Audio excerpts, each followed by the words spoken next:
정확하게 얘기하면 이건 아니죠.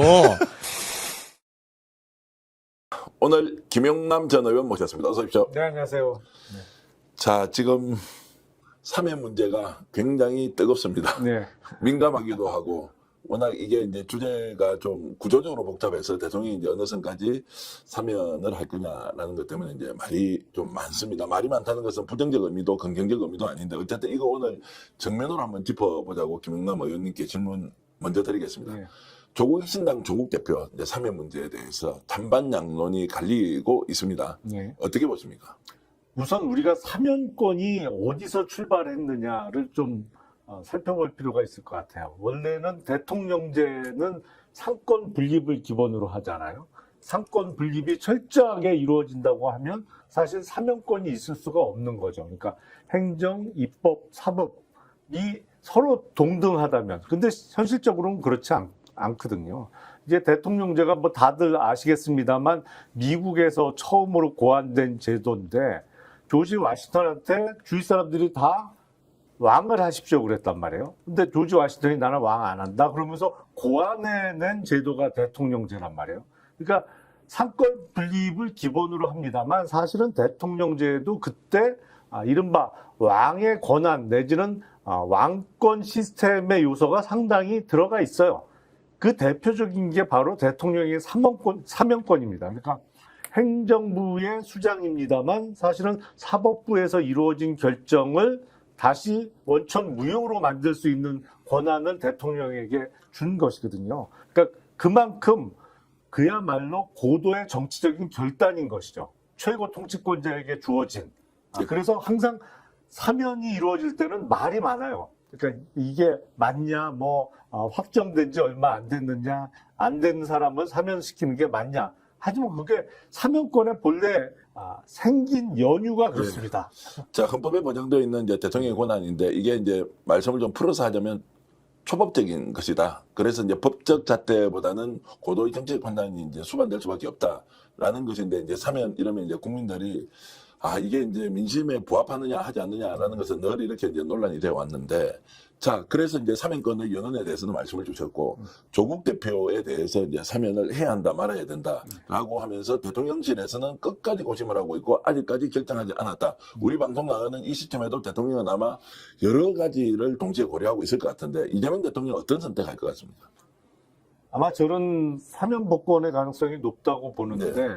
사실은 기존의 정치 문법 내지는 정치 공학적인 계산에 의하면 할 수 없는 결정이죠. 손해가 좀 많이 생길 수 있지만 대통령이 결단해서 사면할 것이다 이렇게 그렇죠. 보십니까? 예. 그러니까 이재명 대통령을 이해할 때 많은 사람들이 어떤 뚜렷한 목적을 갖고 그 목적을 이루기 위해서 모든 방법을 다 동원한다. 이렇게 생각하시는 분들도 많이 계신 게 현실이에요. 이른바 마키아벨리스트적인 측면으로 이재명 대통령을 이해하는 사람들도 많이 있습니다만 제가 보기엔 조국 전 대표를 사면 복권한다고 하면 또 다른 측면을 보게 되는 거다. 네. 저는 이렇게 생각해요. 사실 정치공학적으로만 생각을 한다면 지금 대통령이 취임한 지 채 석 달이 안 되는 시점에서 그 8.15 특사면은 2달 반 정도 된 시점이잖아요. 거기서 반대 의견도 많습니다만 누구보다도 두터운 팬덤을 형성하고 있는 정치인을 그리고 더군다나 본인의 이름이 들어가 있는 정당을 갖고 있고 거기에 10명이 훨씬 넘는 현역 의원을 배출해낸 그 정치인을 사면 복권시킨다? 이거는 기존의 정치인들이나 대통령이 보기에는 해서는 안 되는 결정이야. 정치 공학적으로. 예. 정치적 손해를 감수하고도 대통령은 이제 사면할 가능성이 더 높다. 만약 이번에 조국 대표를 사면한다는 것은 또 어떤 그러면은 의미로 우리가 해석할 수 있습니까? 그야말로 범여권의 어떤 통합이라는 측면도 있을 것이고요. 그리고 지금 집권 초기에 이른바 2인자 내지는 유력한 차기 대선 주자를 싹을 잘라버렸던 그런 전임자들과는 다른 네. 측면을 볼 수 있는 것이죠. 그러니까 자유롭게 경쟁할 수 있는 이게 본인이 소속한 정당 이외라도 차기를 위해서 자유롭게 경쟁할 수 있는 환경을 만들어 주거나 아니면 지난번 대선 때 조국 혁신당에서 대선 후보를 안 냈잖아요. 그런 거에 대한 어떤 그 화답의 차원도 있을 수 있을 것 같고요. 그리고 문재인 전 대통령도 조국 전 대표에 대한 사면을 원했기 때문에 적어도 국민의힘이나 뭐 개혁신당을 제외한 나머지 정당에 있어서는 다 우리는 같이 가는 거다라는 것을 보여주는 결정적인 사례가 될 거라고 저는 생각합니다. 자, 지금 이제 일부 반대가 있긴 하지만 격렬한 반대가 있느냐 아니냐 이제 이런 부분은 어떻습니까? 민심이 조국 대표 억울하다. 저 정도 사안으로 징역 2년을 살아야 되고 부인은 이미 4년을 살았고 가족들은 사실상 정치적으로 도륙을 당한 정도로 파괴가 돼 버렸는데 이게 정말로 정상적인 수사가 이루어지지 않은 결과라는 것에 대해서는 이의를 제기한 사람이 일단 없습니다.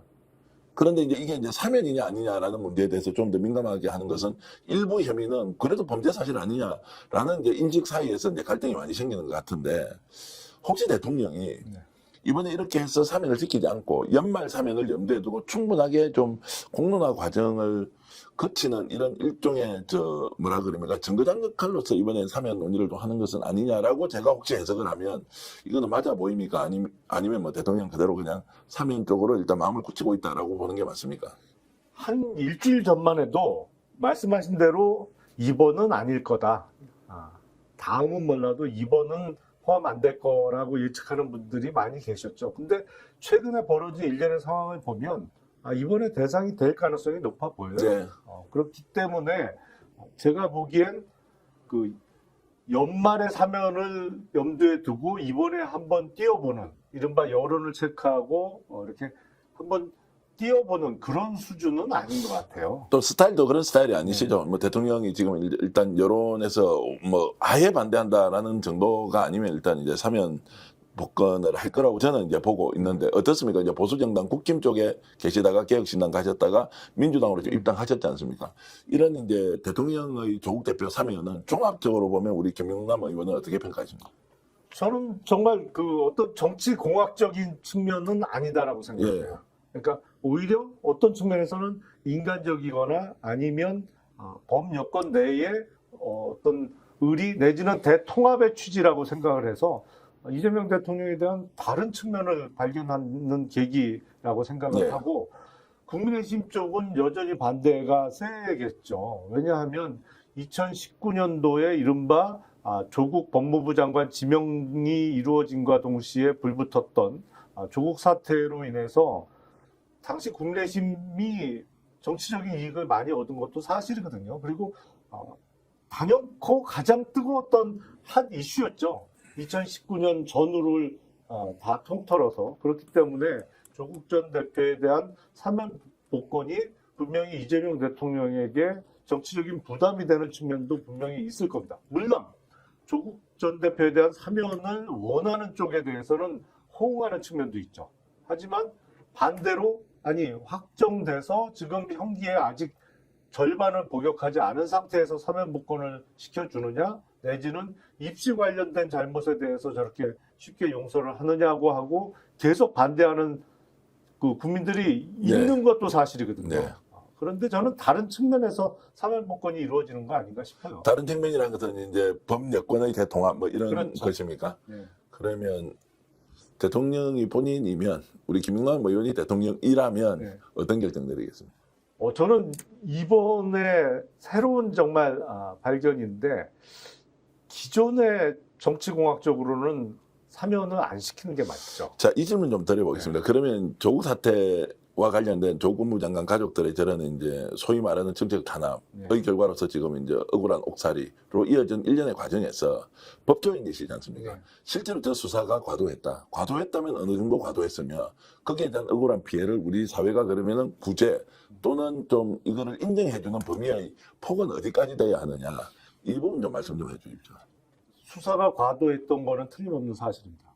그러니까 마치 조국 전 대표 일가에 대한 수사를 뭐랄까요? 이거는 뭐 조직폭력배도 아니고 진짜 내란 수사하듯이 한 거 아닌가 싶어요. 사실은 지금 이루어지고 있는 내란 관련된 수사가 당시 조국 대표 일가를 상대로 한 수사 강도보다 지금 내란 수사가 약해요. 제가 보기엔. 예, 예, 맞습니다. 그때가 훨씬 셌거든요. 예. 그러니까 과도했죠. 예. 분명히 목적을 갖고 한 수사임이 틀림없어요. 그리고 그 과정에서 어떤 인격 침해적인 요소도 많았고, 무엇보다도 이게 불이 붙은 게 이른바 입시 부정과 관련한 것 때문에 수사에 불이 붙었던 건데, 지금까지 이루어졌던 입시 관련한 수사에 있어서는 학부모는 처벌하지만 그 당사자, 그러니까 입시생까지 처벌한 예는 제가 거의 기억나는 게 없어요. 네. 유일한 사례가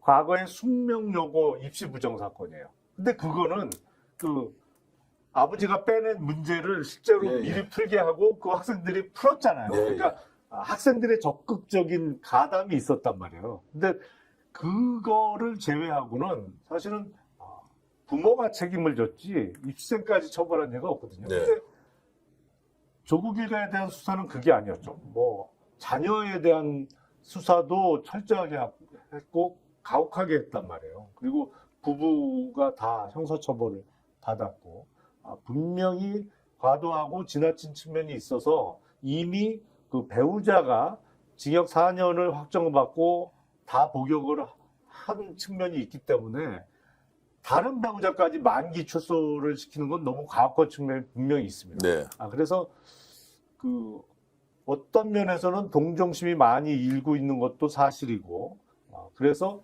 조기 석방도 필요해 보이는 측면이 분명히 있어요. 근데 하지만 사면 복권은 특히 복권까지 시키는 것은 또 다른 정치적인 의미가 있는 거잖아요. 네, 예. 그래서 지금 집권 초기에 팬덤이 두터운 정치인을 복권까지 시켜서 유력한 차기 대권 주자의 환경을 만들어 주느냐? 그건 그야말로 대통령의 정치적 결단 같아요. 실제로 이제 3일 복권을 하게 되면 이게 쟁점 논쟁이 좀 오래 갈 것 같습니까? 그냥 한 2, 3일 정도 뭐 갑론을박 하다가 끝이 날 거냐. 이게 이제 좀 롱런하는 이슈가 있고 뭐 단기간 이렇게 덜거렸다가 그냥 사그라드는 게 있고 이제 이게 민심의 향배에 따라 다를 것 같은데 민심이 그다지 크게 미동하고 이런 것 같지는 않습니다. 국힘 때 반발을 하고 있지만. 국힘은 근데 그 효과적으로 지금 싸울 수 있는 환경이 아니에요. 예, 예. 그러니까 그 소재가 있어도 그걸 갖고 크게 키우지는 못할 것 같고 다만 조국 전 대표에 대한 사면이 옳으냐 그르냐의 논란은 제가 보기에 오래 갈 것 같지 않습니다. 예, 예. 다만 조국 전 대표가 복권까지 이루어져서 정말 정치적인 어떤 굴레에서 완전히 벗어난 상태가 된다고 하면 정치적인 여파는 예. 크고 오래 갈 것 같아요. 그러니까 이제 조국 대표가 3일 복권되고 난 뒤에 이제 조국 혁신당 대표로 이제 복귀를 하게 되면 또는 뭐 당 대표 지금 이제 권한대행 체제인데 그랬을 때 이제 앞으로 지방선거를 앞두고 지금 이제 국힘과 이제 대척점에서 어떻게 또 싸울 건지 네. 여러 가지 이제 정책 파장은 상당히 이제 클 것이다라고 이제 보시는 거죠. 점점 커지겠죠. 예, 어떤 예. 측면에서는 예. 내년 6월 지방선거가 다가오면 다가올수록 커질 수 있겠죠. 예. 그러면 제가 보기에는 이렇습니다. 정책 여파가 커진다는 것은 결국 조국 대표가 바깥으로 이제 나와서 예. 구체적인 정치 활동을 할 거 아닙니까? 당대표로서. 그렇죠. 그러면 이제 자, 대책점에서 있는 국힘과 어떤 관계 설정을 할 것이냐, 어떤 또 내용으로 전면전을 벌일 것이냐. 내년 지방선거 되면 당연히 이제 호남에서 적극적으로 출마 의사를 가지고 아마 조국 혁신당 굉장히 활기를 띨 것 같은데 이게 이제 좀 민주당에서 좀 불편할 수 있다. 아니면 불편함을 좀 뛰어넘는다. 야, 이게 자기 대권 주자 이제 본격적으로 행보하는 거 아니냐라고 볼 수도 있을 것 같은데 이제 그런 것들이 실제로 더 좀 긴장된 상황으로 우리가 좀 봐야 되는 거죠. 그러니까 국민의힘과의 관계에서는 조국 혁신당이 뭐 민주당과 국민의힘 그 사이에 설 일은 없다고 보여지잖아요. 네. 그러니까 그거는 큰 변화는 없을 것 같은데 다만 당장 내년 지방선거에 선거 구도의 변화는 있을 수 있잖아요. 물론 조국 전 대표가 구속되어 있더라도 조국 혁신당은 존재하고 후보를 낼 수 있고 후보를 실제로 냈죠. 하지만 조국 대표가 복귀한 조국 혁신당하고 없는 조국 혁신당하고는 완전히 다르잖아요. 당장 호남을 비롯해서 저는 뭐 부산을 비롯한 영남권에서도 선거구도의 변화가 있을 수 있다고 네. 보거든요. 수도권도 역시 마찬가지고요. 그래서 어떤 측면에서는 그래서 제가 이제 사실은 정치공학적인 측면을 고려한다고 하면 적어도 이번은 아니다. 근데 그걸 뛰어넘는 정치적 결단이라고 저는 생각한다는 말씀을 드리는 거죠. 자, 그걸 넘어서는 이제 정책 결단이라면 저는 이제 평론가로서 이렇게 해석을 좀 할 수 있을 것 같은데, 대통령은 자, 자기 대권 주자가 많으면 많을수록 좋다. 그리고 민주당도 경쟁하는 조국혁신당과 같은 선명한 정당이 있어도 괜찮다. 네. 이런 것도 있을 수 있고요. 오히려 정치적 차원에서 이분이 좀 나와서 같이 통 크게 여권을 또는 이제 그 집권 여당 세력들을 키워나가는 것보다는 첫 번째는 억울한 것이 매우 많은 상황에서 국가는, 대통령은 이 억울함을 어떻게 풀어줄 것인가에 대한 기본적인, 저는 이제 개인의 연민 이런 걸 떠나서 그 행위 자체가 검찰의 부당한 수사로부터 시작됐다라고 하면 일부 불법적인 요소가 있다 하더라도 과감하게 사면을 해야 되는 거 아니냐라는 이제 게 하나 있을 수 있고요. 다른 하나는 이제 언급했듯이 민주당에서는 오히려 자기 대권 주자가 뭐 여러 명이 생기면 뭐 나쁘지 않은 거 아니냐라고 하는 이제 아주 통큰 생각을 한 것 실수 있다. 그래서 김민석 지금 국무총리도 대권 주자 반열에 올렸지 않습니까? 그리고 지금 정청래 대표도 이제 대권 주자 반열에 오르지 않습니까? 자, 송영길 대표는 이번에 3회 복권 대상이 아예 없습니다. 본인은 항소심에서 무조건 무죄를 받겠다고 합니다. 만약 송영길 대표가 무죄를 받게 된다, 이러면 또 유력한 대권주자로 또 올랐을 가능성이 있으니 말 그대로 대권주자 전성시대를 만들어 놓는 것이 나쁘지 않다는 생각을 했을 수 있다는 판단도 듭니다. 그렇죠. 근데 그거는 어떤 자기가 소속한 정당을 뛰어넘는 이른바 넓은 큰 판이잖아요. 예, 예. 그러니까 그거는 기존의 어떤 정당 중심 내지는 자기 입장 중심에서 내릴 수 있는 결정은 아닌 것이죠. 네. 완전히 뭐 차원이 다른 결정이죠. 자, 8월 15일 날 이제 3회 복권이 일단 결정됐다. 그러면 조국 대표가 있다. 그래서 이제 한 3, 4일 뒤에 여론조사 시지 않습니까? 대통령의 3회 복권에 대해서 어떻게 생각합니까? 라고 국민들에게 질문하면 대충 답변이 어떻게 나올 것 같습니까? 그거는 제가 보기엔 거의 지금의 정당 지지도하고 비슷하게 나오지 않을까 싶어요. 그럼 잘했다가 어쨌든 예. 과반, 예. 뭐 잘못했다가 한 30% 정도? 뭐 그 정도 나오죠. 예, 그 20, 정도. 30%. 그러면 뭐 여론으로서는 일단 대통령은 뭐 사면에 대해서 충분히 대통령의 결정이니까 따르자라고 하는 이제 국민 일반의 정서가 그대로 이제 나타날 것이다, 이렇게 이제 보는 거고요. 그런데 이제 그 사면 결정에 대한 무슨 왈가왈부는 그렇게 오래 갈 것 같지 않은데 예. 8.15 특사에 포함돼서 조국 전 대표가 복귀를 한다면 혹시 이런 저런 조사를 돌리는 곳이 있을지 모르겠습니다만 지금 상황적으로는 안 맞죠. 네. 새 정부가 출범한 지 지금 석 달도 안 됐는데. 근데 어느 여론조사 기관에서 만약 차기 대권주자 지지도를 조사하는 예, 여론조사를 돌린다고 하면 예. 결과가 어떻게 나올 것이냐. 예. 근데 집권자의 입장에서는 그런 여론조사 자체가 기분이 좋기 어려운 사안이잖아요. 예. 그러니까 사실은 역대 집권자들의 패턴으로는 이런 사면 결정을 못하는 거죠. 안 하는 거죠, 사실은. 자, 뭐 그렇게도 볼 수 있고, 지금 이재명 대통령 스타일로 보면 그렇게 여론조사 나오지 않습니까? 다 이재명 대통령하고 친해야 자기 대권에 가까워질 수밖에 없는 상황이어서 그걸 오히려 뭐 여러분들 열심히 경쟁하세요, 국민들한테 인정받으면 좋죠, 저하고 같이 열심히 한번 해봅시다, 이렇게 나올 가능성이 이제 있다고 저는 생각을 하는데, 어쨌든 이제 그런 여론조사까지 나올 수 있는지 없는지 한번 보겠습니다. 최강욱 의원 이야기도 잠깐 하겠습니다. 최강욱 의원의 사면 복권에 대해서는 아무도 얘기를 하지 않습니다. 당연히 사면 복권 돼야 된다고 이렇게 이제 반응들이 나오는 것 같습니다. 일부는 뭐 반발을 한다고 듣긴 들었는데 저는 구체적으로 얘기를 직접 전해 듣지는 못했는데 어떻게 보십니까? 최강욱 의원 이제 본격적으로 변호사도 하고 그리고 정부 좀 공직에 진출해야 한다는 의견 많은데 어떻게 보십니까? 조국 전 대표의 사면 여부가 논란이지. 예. 조국 전 대표를 사면하는 그 상황에서 최강욱 의원을 안 할 이유가 있나요? 예, 그러니까요. 제가 보기엔 거의 약간 최강욱 의원 전 의원께는 좀 미안한 표현이 될지 모르겠습니다. 약간 별책부록 느낌 예, 아닌가요? 예. 그래서 이제 자동으로 프리패스하는 좀 예. 분위기가 느껴지던데, 어쨌든 최강욱 의원에 대해서 이제 사면을 이야기하는 분, 복권에서 열심히 이 정부의 성공을 위해서 이제 정말로 열심히 달려야 한다는 분들이 많이 있으니까 이제 그 정도로 하고요. 결국 이제 대통령 사면 문제는 자, 어떤 식으로든 결과가 나오면 국민들이 받아들일 수밖에 없고, 일부 논란이 있다 하더라도 실제로는 사면 복권 이후에 일어난 상황 때문이지 네. 사면 자체를 놓고는 국민들이 반발할 가능성이 그다지 높지 않다. 예, 그렇습니다. 요 정도로 정리하겠습니다. 자, 윤석열 지금 체포 실패를 하고 나서 지금 특검에서 이런저런 조치를 못 하고 있습니다. 네. 자, 일단 김건희에 대한 이제 그 구속영장 청구와 영장실질 심사가 화요일 날 이제 오전 10시 10분으로 이렇게 잡혀 있는데, 이거 지금 어떻게 처리해야 합니까? 저는 집행을 했어야죠, 무조건. 그러니까 성공을 했어야죠. 맞습니다. 집행에. 예. 예. 그래서 2번에 걸쳐서 집행을 못한 게 대단히 아쉽기도 하고 네.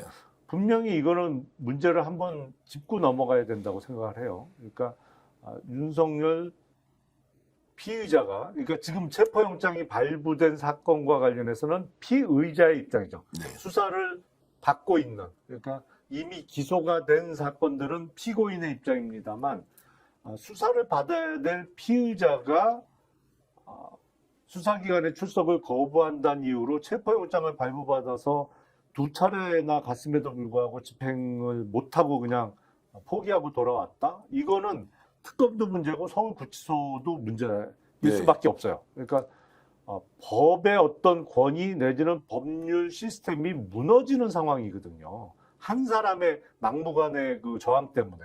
근데 그럴 때 물리력을 쓰라고 영장을 발부해 주는 겁니다. 그러니까 합법적으로 강제력을 쓸 수 있는 허가장이에요. 영장은. 네.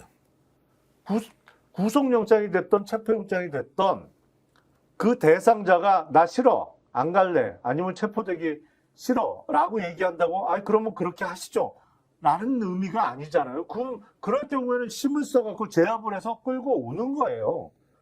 충분히 그렇게 할 수 있거든요. 아무리 난동을 부리고 거부를 한다고 하더라도 그래서 여러 명이 가서 심으로 제압하는 거잖아요.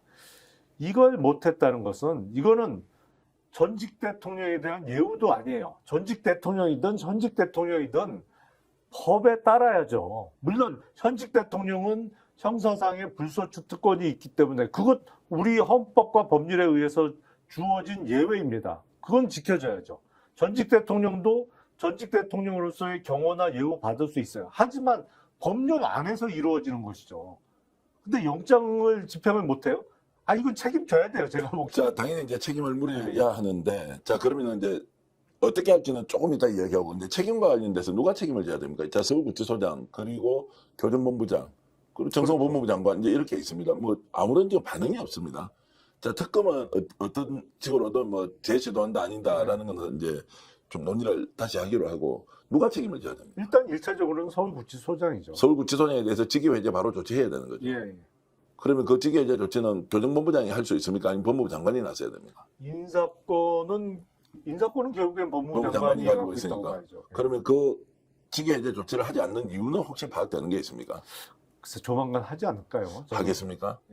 안 하기 어려운 상황 같은데요. 이 정도 되면. 뭐 직권남용으로 지금 이미 고발도 돼 있는 상황인데 저는 긴급체포까지 가야 된다고 주장을 하는 쪽인데, 자, 그러면 서울구치소장한테 책임을 물으면 끝이 나는 겁니까? 이 중대한 사안이 1차 실패했고 2차 때는 물리력을 동원해서 하겠다고 했고 법무부 장관이 직접 지시까지 했는데 이게 이루어지지 않았으면 정성본부 장관이 책임져야 되는 거 아니냐라는 댓글이 정말로 쏟아지고 있습니다. 그러니까 저희들은 그렇게 이제 지금 그 반영을 해서 말씀을 드리고 있는데, 민주당 내부 분위기로 보면 아무런 말을 하지 않습니다. 묵묵부답입니다. CCTV만 공개하라고 할 정도이지 책임론을 가지고 누군가 책임진 자세를 보이지 않으면 3차 다시 시도하더라도 윤석열이 저렇게 버티게 하면 못 데리고 온다는 거예요.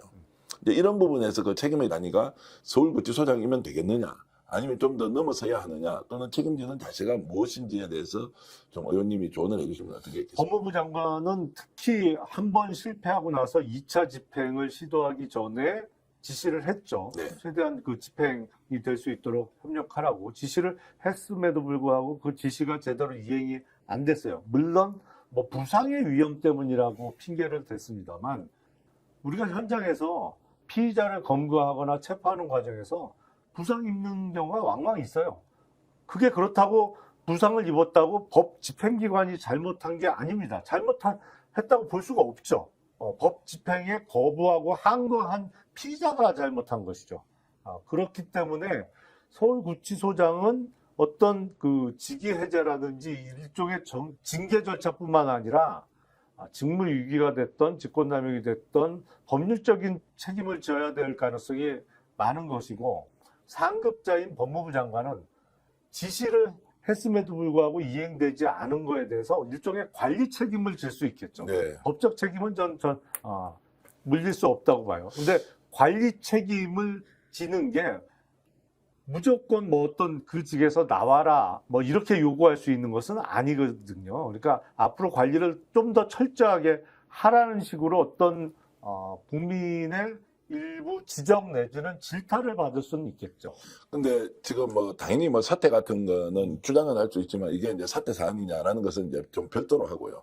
지금 그런 일이 벌어졌으면 법무부 차원에서 진상조사를 우선하고 신속하게 국민들에게 그 당시에 있었던 상황이 무엇이었는지, 왜 이것이 집행이 되지 않았는지 알 권리 차원에서도 밝혀야 되는 거 아닌가요? 대통령도 국무회의까지 공개를 하면서 국민들에게 어떤 중요한 사안은 같이 공유해야 합니다. 기자실도 완전 개방을 하고 기자의 질문까지 이제 국민들이 직접 봐야 합니다라고 했는데, 어떻게 해서 서울구치소에서 윤석열 체포 과정에 있었던 사안을 제대로 설명을 해주지 않느냐. 그리고 이렇게 해서 체포가 실패했는데 아무런 답변을 하고 있지 않는 것은 뭔가 내부에서 말 못할 속사정이 있는 것인지, 아니면 진짜 체포를 하기 싫다라는 생각이 있는 것인지, 이렇게 좀 극단적인 의심까지 하는 경우도 있다고요. 글쎄 그런 일이야 없겠습니다만 일단 어떤 법무부 장관에 대한 책임보다 서울구치소 고다음 책임을 져야 될 곳을 찾는다면 사실은 특검이겠죠. 특검입니까? 예. 특검도 이제 뭐 법적으로 보면 수사관들 3명을 대동했고 그날 10명 정도가 이제 체포하려고 했지만, 특검이 실제로 이제 그 소위 말하는 독거방 안에 있는 피의자를 바로 이제 물리력으로 데리고 올 수 있느냐 없느냐 하는 것은 교도소라는 특수한 공간이기 때문에 이게 법적 논란이 있을 수 있다 뭐 이런 그렇죠. 얘기. 예. 그래서 수감시설 안에 있는 수감자에 대한 신병관리는 교도관이 해야 되기 때문에 그런 거는 맞는 얘기입니다만, 문제는 특검이 두 차례 모두 너무 쉽게 포기하고 돌아왔어요. 제가 네. 생각하기에는. 아니, 오전에 들어가서 점심시간을 안 넘겼잖아요. 이렇게 쉽게 포기하고 돌아올 일이냐라는 차원에서 저는 특검의 책임도 분명히 크다고 네. 생각을 하는 것이고, 아마 법무부 차원에서는 물론 특검도 어떻게 체포영장 집행이 실패했는지 설명을 했고, 뭐 또 윤석열의 변호인은 자기 나름대로 자기 주장을 했습니다만, 법무부 차원에서 직무감찰을 해볼 수 있겠죠. 네. 자, 뭔가 지금 뭐 꽉 막혀 있다, 말 못할 속사정이 있는 거 아니냐라는 생각이 계속 드는데, 어쨌든 좀 더 지켜보기로 하고, 이제 지금부터 그러면 어떻게 할 거냐? 윤석열 수사 없이 기소 바로 할 거냐? 특검에서 김건희 구속시켜 놓고 다시 윤석열을 자 강제 소환을 할 것이냐? 이 부분은 지금 어떻게 전망하십니까? 저는 두 차례 걸쳐서 김건희 특검이 체포영장 집행 시도를 했습니다만, 체포영장의 집행으로 수사받는 장소에 인치하는 게 꼭 김건희 특검만의 몫은 아니라고 생각합니다. 네. 아니 사실은 내란 특검도 그렇고 최상병 특검도 그렇고 피의자 윤석열을 상대로 조사해야 될 사안이 많아요. 세 곳 다 많아요. 세 곳 다. 그래서 저는 김건희 특검이 다시 2차 체포영장을 집행할 수도 있습니다만, 법원으로부터 발부받아서 저는 꼭 거기 아니라도 내란 특검이나 최상병 특검에서 끌고 올 수도 있다라고 네. 생각해요. 자, 지금 그러면 영장 이제 그 체포영장 집행이 이제 만료가 됐으면 다시 체포영장을 신청해야 되는 거죠. 이 그렇죠. 기간 연장은 되는 게 아니죠. 아니 뭐 새로운 영장을 받아야 돼요. 새로운 영장을 받으면 이제 이게 3차 체포가 이제 되는 것일 테고. 자, 이 과정에서 지금 현재 특검이 혹시 윤석열을 의식하거나 겁을 내고 있다 이런 생각은 좀 들지는 않습니까? 수사해야 될 대상을 겁내면 수사 못하는 거죠.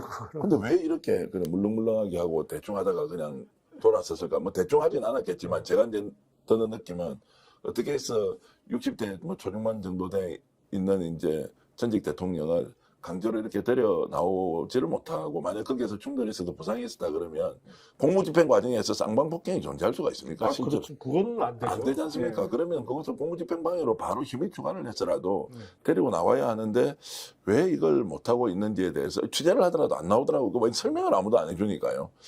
그런데 오히려 이제 윤석열 쪽에서는 아예 이제 지금 프레임을 만들어서 인권 탄압이다.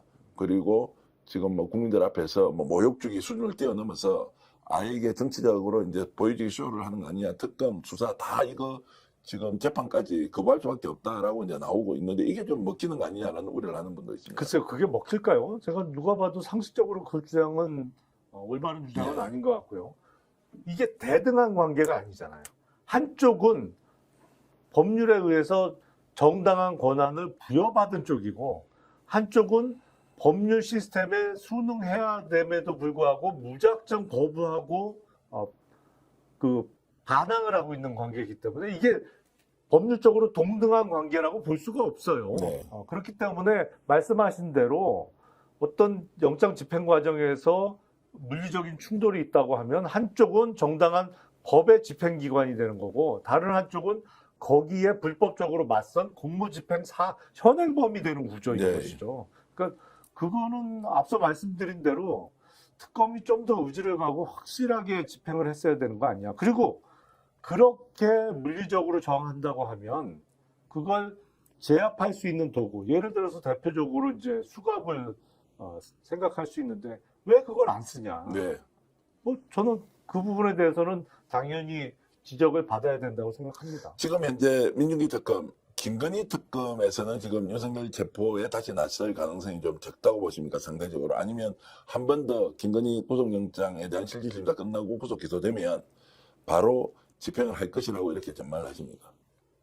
다른 특검에서 안 한다고 하면 당연히 김건희 특검에서 다시 한번 체포영장을 발부받겠죠. 왜냐하면 지금 이제 김건희가 기소된 내용에 지금 선거법 관련된 내용이 있기 때문에 이건 윤석열이 뭐 묵비권을 행사하든 하지 않든 불러서 묻기는 물어봐야 될 거 아닙니까? 아니 그리고 묵비권을 행사할 것으로 예상된다고 해서 아예 그 수사에 대한 시도도 안 하는 건 옳지 않은 것이죠. 예. 그리고 조사 없이 기소할지 불러다가 조사를 하고 기소를 할지는 수사하는 검사가 결정하는 거지 예. 피의자가 결정할 내용은 아니잖아요. 근데 거꾸로 돼 있지 않습니까, 지금은? 그러니까 그거 잘못된 거죠. 말도 안 되는 주장이죠. 그러니까 어처구니가 없는데 왜 그러면 행동을 바로 이제 하겠다라고 또 이렇게 결의에 찬 목소리로 국민들 앞에 우리 다시 갑니다라는 얘기도 하지 않으니까 이게 뭐냐. 욕을 하도 많이 해가지고 저는 지금 더 욕할 힘도 없습니다. 이런 일이 대한민국에 지금 벌어지고 있다는 것 자체가 어떤 국민이 용납할 수 있겠느냐. 그런데 누군가 나서가지고 적극적으로 이 부분을 해야 한다라는 당위 외에 구체적인 행동 지침을 가지고 결행하도록 하는 프로세스를 제한하지도 않는다. 또는 그것을 할 수 있는 권한자들도 움직이지 않는다라는 이제 생각이 드니까 참 답답해서 이게 정말로 이재명 정부에서 우리가 법치를 이런 식으로 우리가 이해하고 그 뭐 쳐다봐야 하는지 이런 생각이 듭니다. 윤석열, 예. 근데 한 말씀만 드리면 이거는 그 검찰도 아니고 경찰도 아니잖아요. 특별검사잖아요. 네. 물론 특별검사는 이재명 대통령이 임명한 게 맞습니다만 원래 특별검사의 시스템은 어떤 대통령을 정점으로 하는 국가 지휘 통제에서 벗어나 있는 사람들이잖아요. 독립적으로 수사를 하라고 특별검사 제도를 둔 것이잖아요. 그러니까 이 특검이 수사를 하는 게 마음에 안 든다 내지는 원활하게 안 돌아간다고 해서 그게 대통령을 비롯한 집권층의 잘못은 아닙니다. 그러니까 특검은 철저하게 독립적인 거예요. 만약에 이 수사를 경찰이나 검찰 같은 기존의 국가 시스템 내에 있는 수사기관에서 하고 있다고 하면 최종적으로 어떤 정치적 책임 내지는 관리 책임은 대통령에게 돌아갈 수 있습니다만 특검은 그런 제도는 아니잖아요. 네, 예. 그래서 그러면 특검이 저렇게 약간 무르게 또는 안이하게 하고 있다는 우리의 느낌. 뭐 실제 그렇지 않다는 분도 있습니다만 그래도 어쩔 수 없네요. 그건 이제 국민들이 비판을 해야 되는 몫이죠. 그러니까 특검에 대해서. 윤석열이 이렇게 이제 버티는 것은 뭐 나오는 이야기는 사형 아니면 무기징역이니까 이래서 당하나 저렇게 당하나 뭐 청명에 가나 한식에 가나 똑같은 거니까 아예 나는 아예 거부해버리겠다라고 하는 이제 이런 게 맞습니까? 다른 의도가 있다고 봐야 됩니까? 아니면 실제 제가 지금 설명드린 그런 내용이 그거죠. 사실은 이거는 사안상 볼 때 워낙 내란 수계의 혐의가 중한 데다가 그 죄질 자체가 나쁜 데다가 이미 기소된 데 2개 정도만 해도 거의 형량은 예상이 돼요. 네. 그러니까 나머지는 귀찮은 거 안 하겠다 뭐 이런 심산인데 그래서 이제 윤석열 입장에서도 자기는 어차피 이렇게 돼서 법률적으로 해결할 수 있는 방법은 없어요. 나중에 정치적인 급변 사태가 일어난다고 하면 혹시 모르겠죠. 그러기 위해서 윤석열이 계산하는 거는 둘 중에 하나는 최대한 밖에 있어야 된다. 네. 내지는 구속이 동시에 되어 있는 상태가 있더라도 어느 한쪽은 빨리 나가야 된다라고 생각할 것이거든요. 그러니까 다른 한쪽은 이제 김건희를 의미하는 거죠. 그래서 김건희에 대한 수사 그리고 기소되는 내용과 재판 진행이 앞으로 윤석열한테 영향을 많이 끼칠 거라고 생각을 했습니다. 자, 법률가시고 또 이제 부장검사 출신이니까 제가 이제 이 질문 좀 드려보겠습니다. 만약에 윤석열이 수사 거부해요. 계속 저런 식으로 구치소에서 버팁니다. 그럼 기소를 했습니다. 네. 그럼 이제 재판이 시작되지 않습니까? 재판은 입맛대로 나가고 싶으면 나가고 나가기 싫으면 안 나갑니다. 이렇게 해서 당사자한테 뭔가 증거를 얻거나 구체적인 조사를 100점거 해야 되는데 한 2, 30밖에 조사를 못한 거예요. 네. 자, 이 경우에 사법부에서 최종적으로 판사가 최종적으로 판결을 내릴 때 가중처벌됩니까? 아니면 계속 재판을 더 지연하면서 확인을 해보자라고 이렇게 시간을 더 가져야 하는 것입니까? 어떻게 보십니까? 그러니까 형사 재판은 원칙적으로 피고인이 법정에 출석해야 되는 재판입니다. 예. 민사 재판과 달리 대리인만 나오는 경우는 원칙적으로 허용 안 돼요. 하지만 예외적으로 걸석 재판이라고 해서 피고인이 없는 상태에서 재판을 진행할 수도 있습니다. 하지만 진행할 수는 있으나 걸석 재판이 절대로 피고인에게 유리할 수는 없어요. 네. 왜냐하면 자기가 정말 억울하면 법정에 나와서 자기의 무고함을 밝혀야죠. 그럴 수 있음에도 불구하고 일부러 안 나오는 경우에는 유리하게 작용할 수가 없는 거죠. 작용해서도 안 되는 것이고. 전례가 없는 거죠. 걸석 재판의 사례는 있죠. 예, 예. 하지만 걸석 재판을 진행해서 무죄를 선고받은 사례는 제가 아직 본 적이 없는 것 걸석 같아요. 재판하는 거는 갑자기 뭐 병리 중해가지고 뭐 입원을 해 있거나 이런 경우입니까? 아니면 실제로 구치소나 교도소에 있으면서 이 재판이 안 나오는 경우? 안 나오는 경우도 드물게 뭐 사실은 박근혜 전 대통령의 예. 경우에도 걸석 재판으로 진행이 됐죠. 예, 예. 그리고 가끔 보면 재판을 받다가 불구속 피고인의 경우에 중간에 도망가는 경우가 있어요. 예, 예, 예. 그 경우에 그러면 나올 때까지 재판 진행 못하고 계속 정지해 있어야 되느냐? 그 경우에 걸석 재판으로 진행하는 경우가 있어요. 그러면 민중기 특검에서는 이렇게 이제 계속 버티기로 가고 있다. 그러면 내란 특검이나 이제 최병 특검에서도 윤석열 소환해야 되는데 윤석열은 똑같은 패턴으로 이렇게 반발할 가능성이 높은 거죠. 네. 그러면 지금 이제 직위원재판부에서 하고 있는 재판도 지금 출석을 안 하고 있습니다. 네. 이 부분도 윤석열이 계속한다. 아니면 거기는 재판부에 나간다. 왜냐면 이제 본인 스스로가 존재감이 올라오나신 게임으로 돼버렸지 않습니까? 아예 다 맞거나 다 맞거나 이제 이게 아닌 상황에서 윤석열이 어떤 선택을 할 것인지 전망해 주시면요. 당분간은 안 나간다. 아, 당분간은 안 나간다. 네. 그게 더 이익이 된다고 봅니까? 아니면 명분 유지 차원에서 안 나간다. 뭐 유불리를 따지기는 어려워요. 예. 이 재판에서 정상적으로 진행이 된다고 하면 유리할 수는 없는 재판이기 때문에 그거보다는 일단 귀찮은 거 하기 싫다. 그리고 두 번째 핑계를 대고 저 일절 조사를 안 받았는데 이제 와서 또 재판정 가긴 좀 그렇잖아요. 그런 이유겠죠. 김건희 영장 실질 심사로 잠깐 가보겠습니다. 이제 화요일 날입니다. 좀 생각보다 좀 이제 기간을 길게 잡았다. 네. 이것은 뭐 증거 또는 봐야 될 그 쉽게 얘기하면 기록이나 증거 자료가 워낙 많기 때문에 그렇다라고 보는 게 맞습니까? 그 충분한 이유가 되죠. 예. 사실은 이게 불구속 상태에서 청구된 구속영장이잖아요. 근데 가끔 체포가 된 상태에서 청구되는 구속영장도 있죠. 뭐 체포영장에 의해서 체포가 되거나 현행범으로 체포된 상태에서 그 청구된 구속영장 심사를 먼저 합니다.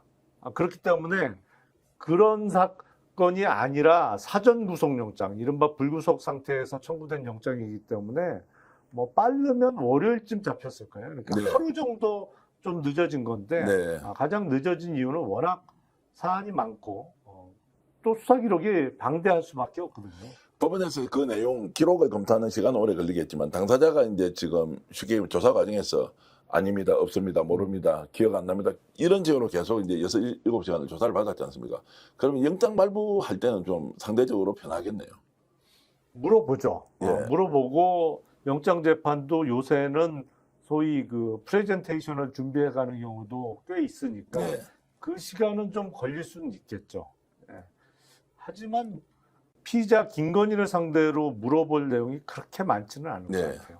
구속될 거라고 보시는 거죠? 예, 저는 뭐 구속 가능성 매우 구속되면 높다. 매우 높다. 네. 예, 어떤 분은 뭐 200%다.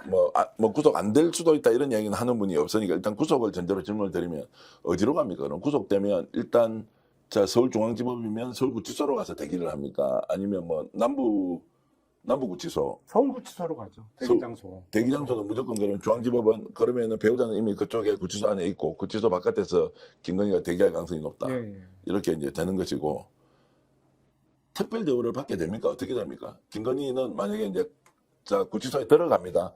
그러면은 이제 뭐 홍거방에 들어갈 가능성은 좀 낮다고 봐야 됩니까?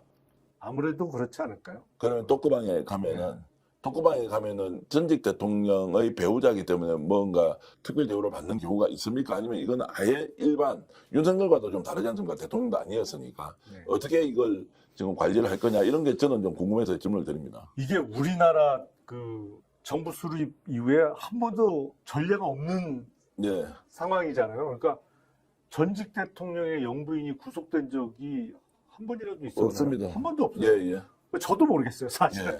근데 특별하게 대우를 해준다면 그냥 독방에 수감되는 정도겠죠. 독방도 크기가 다 있더라고요. 작은 방도 있고 뭐 큰 방도 있고 중간 방도 있던데, 아니 그런 것들은 이제 지금부터 저는 생각이 아마 법무부나 이런 그 교정본부에서는 이미 생각하고 있을 거 아닙니까? 어떤 식으로 할 건지, 그렇겠죠. 내교가 있는지 없는지도 볼 것이고, 아니 조금이라도 특별한 대우를 받아서는 안 된다는 생각이 워낙 강하기 때문에 차라리 필요하면은 정말로 어떤 분 말씀도 안 하고 그냥 홍구방에 넣어라. 김건희는 경제사범이고, 그리고 쓸데없이 본인이 그 총선에 개입해가지고 공천 누구 주라 이리 주라 저리 주라 했던 사람이고, 이제 내란 공범의 공동정범이 된다. 내란은 이제 이런 경우에는 이제 본인도 뭐 정말로 무기징역까지 갈 수 있지 않겠냐 이제 이런 생각을 이제 하는 분이 있어서 절대로 예외적으로 대우를 해서 안 된다 이런 의견이 그렇죠. 생각보다 많은 건 아시죠? 그렇죠. 근데 사실 원칙대로 하면 윤석열은 지금 독방이 아니고 징벌방 가 있어야 돼요. 맞습니다. 그게 그러니까 원칙이죠. 그게 원칙인데 그렇게 이제 법 집행을 못 하고 있으니까 많은 국민들이 정말로 분노하다가 어떻게 지금 내 지금 생각을 가다듬어야 하는지 모르는 분이 생각보다 많습니다. 그리고 지금 민주당을 보고도 아, 왜 저렇게 하지 이런 생각이 드는 생각이 많이 드는데, 추장관 추미애 주장군 법사위원장 임명 이것도 좀 아주 재밌게 보지 않았습니까? 그렇죠. 사실은 의장급 법사위원장이잖아요. 예, 국회의장급 육선에 법사위원장인데 육선의 상임위원장이 있었나요? 아예 없었죠. 당연히 그러니까 저도 없었고. 기억이 없는. 그만큼 이제 사안이 좀 중대하고 원내 지도부에서 엄청나게 이제 요청을 했다 그러던데, 제가 연락을 한번 해봤습니다. 네. 야, 이게 이제 성공하면 정치적 미래가 좀 확 고속도로처럼 뚫릴 것 같다고 얘기를 하니까 절대로 그런 마음은 1도 먹지 않고 지금은 이것을 할 수밖에 없는 상황에 대한 일단 수용. 네. 두 번째는 그 결과가 어떻게 되든 국민들의 바람을 그대로 반영해서 정말로 이제 입법 과정에서 제대로 이제 역할을 해야 한다. 뭐 이런 정도의 확고한 의지를 가지고 있다. 그래서 정치적 유불리에 대한 계산은 아예 없이 결정했다고 이렇게 얘기는 하더라고요. 사실은 추미애 의원 입장에서는 법사위원장을 맡는 게 몸에 맞지 않는 옷을 입는 거잖아요. 네.